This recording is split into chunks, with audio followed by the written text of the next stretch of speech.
What tricks will Trump play with tariff policy? It is a guessing game about U.S. tariff policy.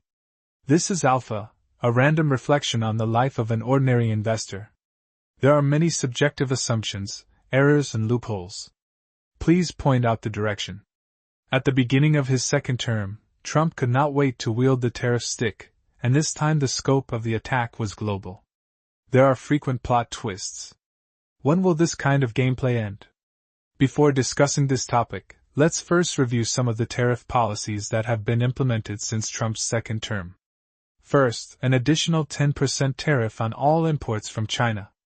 As a continuation of the trade war against China during the first term, this policy officially took effect on February 4, 2025, covering approximately $450 billion in imports.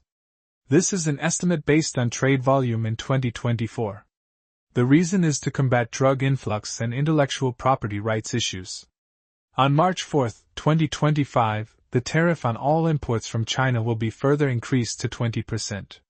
The tariff on all imports from China will be further increased to 20%. Second, a 25% tariff increase on goods from Canada and Mexico. Trump announced on January 20 that he would impose a 25% tariff on Canadian and Mexican goods on February 4, while energy products such as Canadian crude oil will be taxed at 10%. The reason is illegal immigration and drug issues, involving $500 billion in North American trade. However, after the leaders of Canada and Mexico negotiated with the Trump administration on February 3, the tariffs were delayed by 1 month to March 4 and will not take effect until April 2. The current 25% tariff has been fully implemented, and energy products remain at 10%. Energy products remain at 10%. Third, the order signed by Trump on March 12 resumed the first term of office on global steel and aluminum imports, imposing a 25% tariff. The previous exemptions for some countries in the European Union and Canada have been cancelled. The White House said the move was to protect national security and U.S. manufacturing. It is estimated that the annual impact on imports is about $30 billion. The policy has already taken effect. Fourth, Trump announced on March 26 that he would impose a 25% tariff on all automobiles and auto parts. The plan takes effect on April 20 and aims to stimulate the U.S. auto industry. Fifth, the Reciprocal Tariff Program.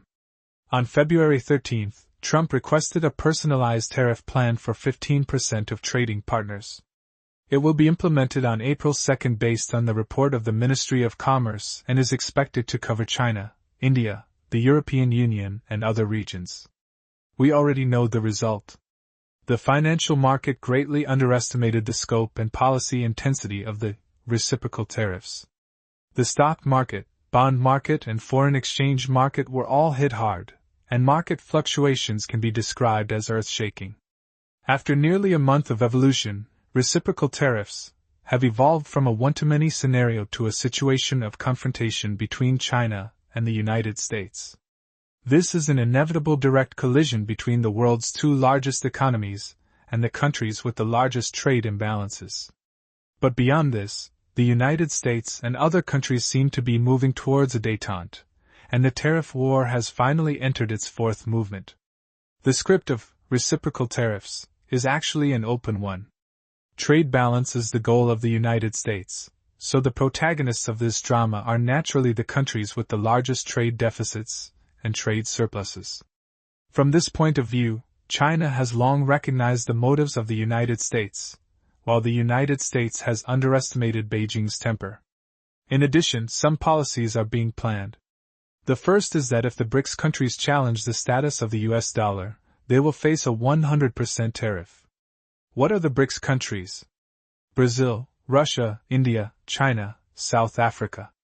Second, the threat of a 25% tariff on countries that buy Venezuelan oil. Announced on March 24, effective April 2. The meaning is very clear. Anyone who buys Venezuelan oil will be subject to a 25% tariff. Who is buying Venezuela's oil now? By 2023, about 68% of Venezuela's oil will go to China, followed by the United States, India, and Spain. Third, The United States announced through public statements and social media on March 29, 2025 that it would impose new tariffs on imported drugs. The specific tax rate has not yet been announced, but the goal is to incentivize pharmaceutical companies to move production to the United States through tariffs. According to data from 2023, the United States imported approximately $176 billion worth of medicines, with China and India being the main suppliers. Let us first look at the financial market's reaction to these policies. Looking back at the beginning of 2025, major investment banks were relatively optimistic about the growth of the U.S. economy in the new year. As far as I can remember, no company was pessimistic about its stock price. The only difference was how much it would increase. Now it seems like a lifetime ago. This optimism was dashed by the sharp fall in the stock market after the end of February. New market expectations have emerged. It is not a question of how much the market will rise, but how deep the correction will be, or whether the economy will decline. The reason for the market crash seems clear. One of the reasons is the Trump administration's unpredictable tariff policy. Generally speaking, the general policy direction of a country's government is set, rather than being subject to change. The government cabinet members should also speak in unison. But statements from Trump's cabinet members indicate that there are some inconsistencies in the information they share. For example, when Trump threatened on social media that he would impose high tariffs on Canada and Mexico, the cabinet members spoke softly, and revealed that this was not the final result, and there was still room for discussion. This is really confusing. Who is performing?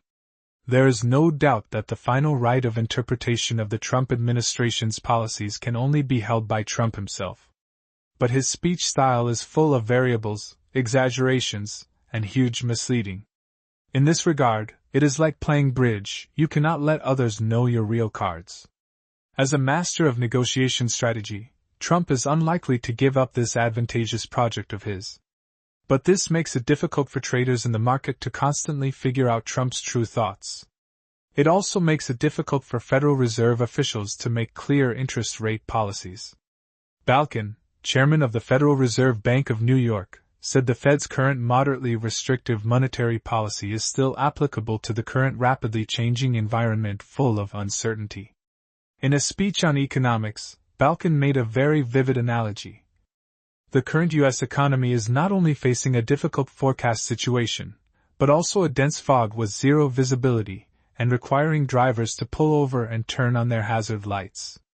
From this passage, we can see that Trump's tariff policy not only confuses ordinary people, but also makes professionals lose their direction. Faced with huge market uncertainties, everyone needs to play a guessing game on the biggest uncertainty factor in this market. Through the baptism of fierce tariff policies during this period, the previous rhythm of the financial market is being reshaped. The rapid and drastic decline made investors doubt their lives. After this period of adjustment, the stock market is finding a pattern that can adapt to Trump's style. At the same time, Trump is also releasing some explanatory information about the direction of tariff policy.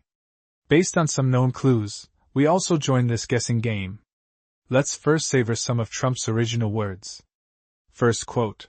"A lot of people come to me to talk about tariffs. A lot of people ask if they can get an exemption.